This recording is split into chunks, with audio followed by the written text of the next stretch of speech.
Jusqu'à 9h, Good Morning Business.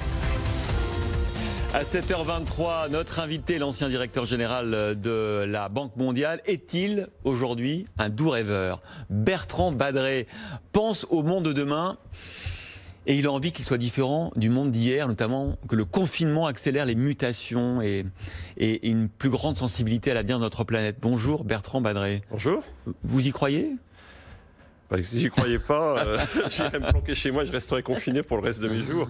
Oui, je crois qu'on a fait face il y a une dizaine d'années à une crise dont on disait déjà que c'était la plus grave depuis 1929. On a pris un certain nombre de mesures après cette crise. Bonne nouvelle, on n'est pas mort. Mauvaise nouvelle, le système n'a pas changé. Arrive le coronavirus. C'est pas une crise de la mondialisation, c'est pas une crise du capitalisme, c'est pas un complot, etc. Et des pandémies, il y en a eu sous toutes les latitudes, dans tous les siècles.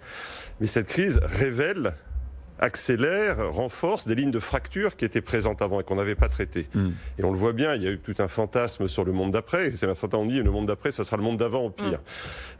Je crois qu'on est arrivé à ce moment, on sent bien confusément qu'on est en fin de cycle.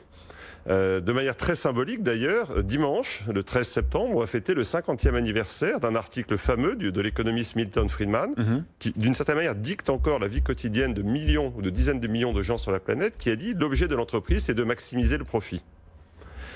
Et donc on a organisé tout notre système économique et financier autour de cette maximisation du profit, sans autre forme de procès. Il disait tout le reste, dans ses mots, c'est du socialisme chimiquement pur. Ce qui, dans ses mots, était très très grave. Et donc ce système n'est pas en capacité, c'est ce que j'essaie d'expliquer dans ce livre. Qui sort aujourd'hui, hein, Voulons-nous sérieusement changer le monde? Voilà. Ce qui est important dans Voulons-nous sérieusement changer le monde, c'est le sérieusement. Tout le monde a envie de changer le monde, tout le monde veut plutôt un monde meilleur, mais si on est sérieux, il faut qu'on regarde qu'est-ce qui fait l'ADN de notre modèle? Comment est-ce qu'on passe d'un monde où le profit est devenu une fin en soi à un monde où le profit est un moyen en vue d'une fin, cette fin étant de traiter les problèmes de notre planète et de ses habitants? Mais alors comment on fait justement? Parce que faire ce que vous dites, c'est changer justement, vous l'avez rappelé, les règles du capitalisme mondial, qui a pas mal fonctionné jusqu'à présent, même s'il traverse des crises et qu'il nous amène effectivement aujourd'hui à la disparition de notre planète. Voilà, mais je pense qu'il y a des cycles dans le capitalisme. Il y a eu le cycle des 30 Glorieuses, il y a le cycle qu'on va appeler néolibéral, qui est le cycle entamé par cet article il y a 50 ans, très précisément. On voit bien qu'après la crise financière et les balbutiements depuis, on cherche le cycle suivant. On a commencé à en discuter de manière assez sérieuse il y a 5 ans. Rappelez-vous, les accords de Paris sur le climat, les accords de New York sur le développement durable. Donc on a une feuille de route. On s'est formellement mis d'accord sur une économie mondiale qui soit inclusive, qui soit résiliente et qui soit durable. Le problème, c'est qu'on n'en a pas tiré toutes les conséquences et qu'on n'a pas changé le moteur. On n'a pas ouvert le capot, on n'a pas pris son tournevis et sa clé de 12 en disant ça veut peut-être dire qu'il faut qu'on regarde les règles comptables, la manière dont on paye les gens, la manière dont on rapporte les décisions économiques, etc. Et donc on est confronté aujourd'hui à un risque climatique et environnemental. Regardez les photos de Californie. Rappelez-vous, avant le Covid, les incendies en Australie. Et un risque social. Les inégalités ont explosé dans les pays. On rappelait aux États-Unis, quand je suis né en 1968, le rapport entre la rémunération d'un patron et le salaire moyen, c'était 1 à 20. Quand j'ai eu 25 ans en 93, c'était 1 à 60. Aujourd'hui, c'est 1 à plus de 300.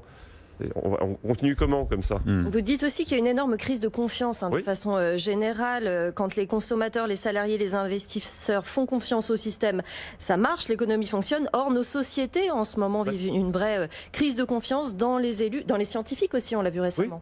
On a une double crise de confiance à la fois dans les scientifiques et la technologie. On voit bien qu'on s'est dit super grâce à Google, etc. Le confinement s'est bien passé et en même temps on a très peur de ce que ça veut dire pour notre vie privée, pour le contrôle, etc. Donc une espèce d'ambivalence.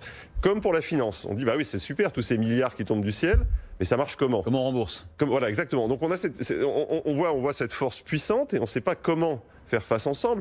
Cette crise de confiance, elle rend tout extraordinairement compliqué. Je me souviens, pendant la crise financière, j'étais à l'époque directeur financier du Crédit Agricole, j'avais dit à mes équipes, le capital qu'on va perdre, c'est pas tant notre capital, nos fonds propres, c'est le capital confiance. Et ça rend la vie en démocratie et en économie de marché extraordinairement compliquée. Votre pronostic, parce que quand on regarde ce qui va se passer à la fin de l'année aux États-Unis, les élections américaines, avec un président sortant qui dit qu'il va contester le résultat du vote, des violences entre groupes politiques, c'est très inquiétant. Oui, moi j'habite aux États-Unis, donc je suis passé, c'est ce que je rappelle en conclusion, j'ai fini ce livre au moment où on passait du confinement au couvre-feu. C'est troublant. Les États-Unis, c'est pas l'image que j'avais. J'ai habité Washington, je reçois un message sur mon téléphone portable, vous ne sortez plus de votre maison après 18h, et vous entendez les hélicoptères au-dessus de votre maison. C'est ça les États-Unis aujourd'hui. Donc c'est un pays que je respecte, qui a fait énormément.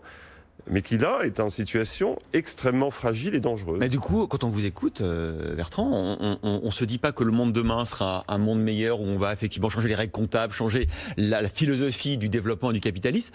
On dit que c'est un monde de chaos.